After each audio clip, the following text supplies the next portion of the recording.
Keyboard warrioritis, a newly discovered, rapidly spreading disease. It's taking root in people's brains and growing undetected over months or even years. We actually have a survivor who was brave enough to come on our show today. He's now in recovery.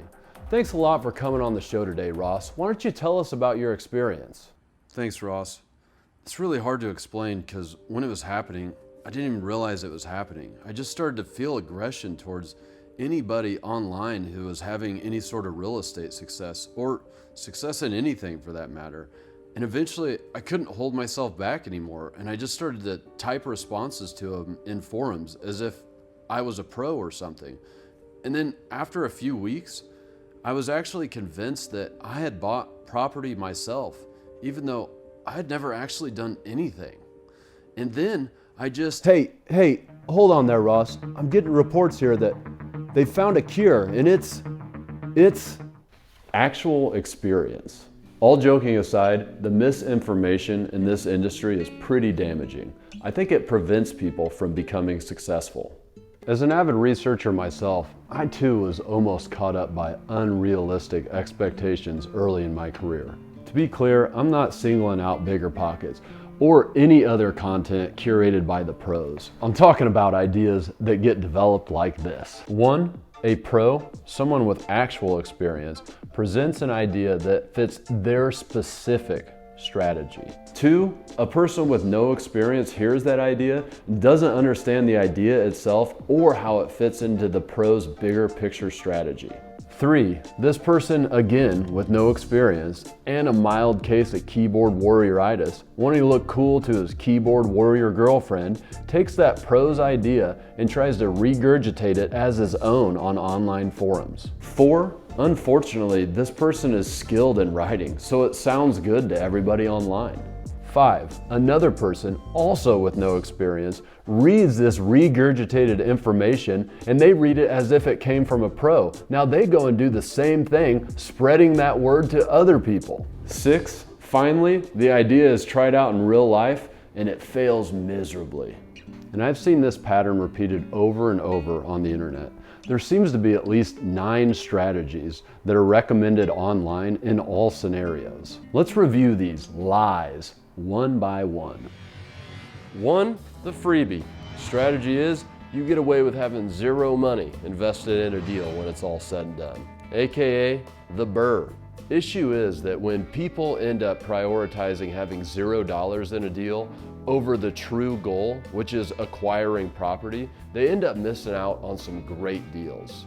Reality is, oddly enough, that when you become more experienced, this strategy becomes way easier to pull off. When you're first starting out, these deals are much harder to come by. I hate to even call it a strategy because it's more like a tool that serves your meta strategy, which is acquiring property. Now, don't forget that you're an investor and investors invest money. You need to be prepared to leave some money in the deal. 2. The syndicator. Recently, I was talking to a guy that I know, and he's done a couple of flips and he's had great success with them. And now he wants to raise money in a private equity fund. The issue here is doing a couple of flips doesn't give you near the experience you need to be raising and working with other people's money. I had done dozens of flips and rentals before I even considered myself ready for a private equity fund. On your first deals, I suggest you use your own cash, money from a bank, or money from a professional hard money lender who knows what they're getting themselves into, or from a private lender like a family member or friend who knows that you're a rookie and they're okay with that risk. 3. The Rapid Rehabber. Now I remember dealing with a forum-trained investor who asked me if we followed the $1,000 a day rule. And I was like, what are you talking about? He says, well, you know, like if a job is $30,000, you would have it done in 30 days. Now, I suppose that this could be done if you had your own internal crew, you weren't pulling permits, and maybe the jobs weren't as complex, but we're trying to build a strategy that can work in all scenarios. Now, I suggest adopting a strategy that emphasizes the initial deal, contingency in your rehab budget, and consistency over speed. Make sure your deal allows for monthly interest payments that cover a realistic rehab time frame, rather than trying to make your deals fit into a rushed and unrealistic time frame. 4. El Diablo. When I first started out, I would buy all my deals from the MLS, and they were always thin deals. I would make them work by doing the renovation myself or by doing large value-add items like additions. See, I thought, like most people do, that wholesalers are just dirty people and they're out to screw you. Well, this was a huge mistake.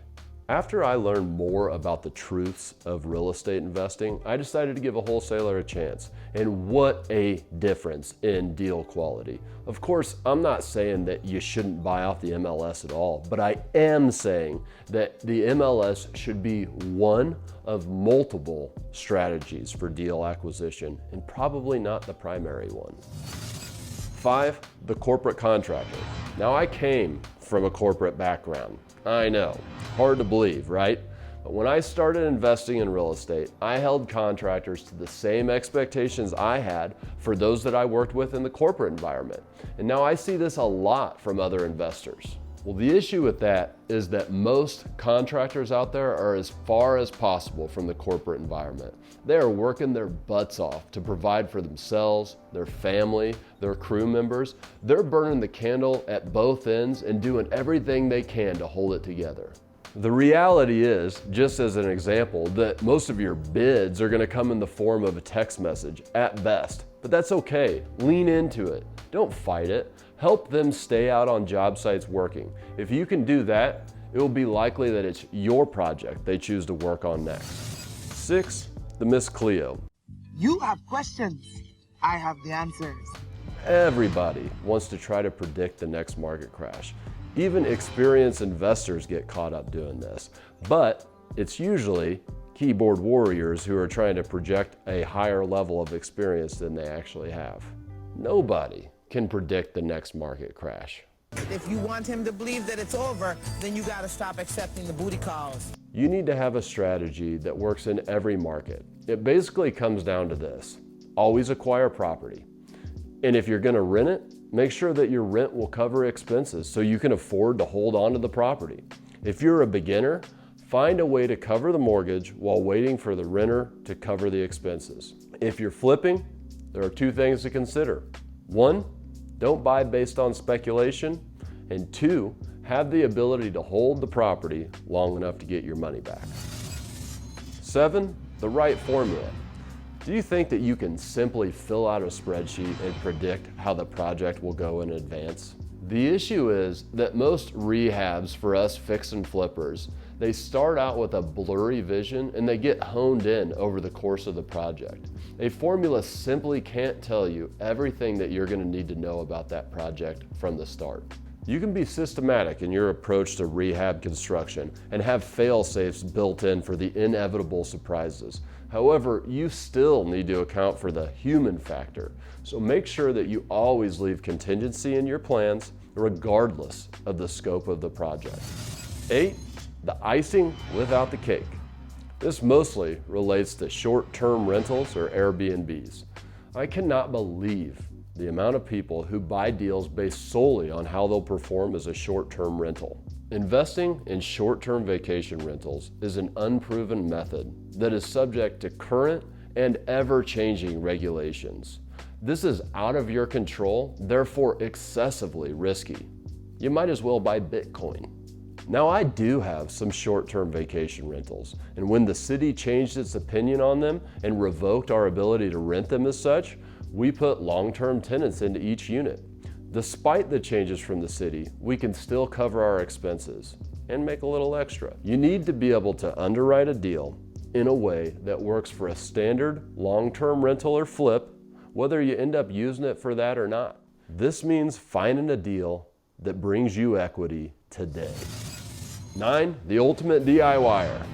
Buy a property with your own cash, do the construction with your own 2 hands, then manage it yourself or sell it for sale by owner. You would save all kinds of money.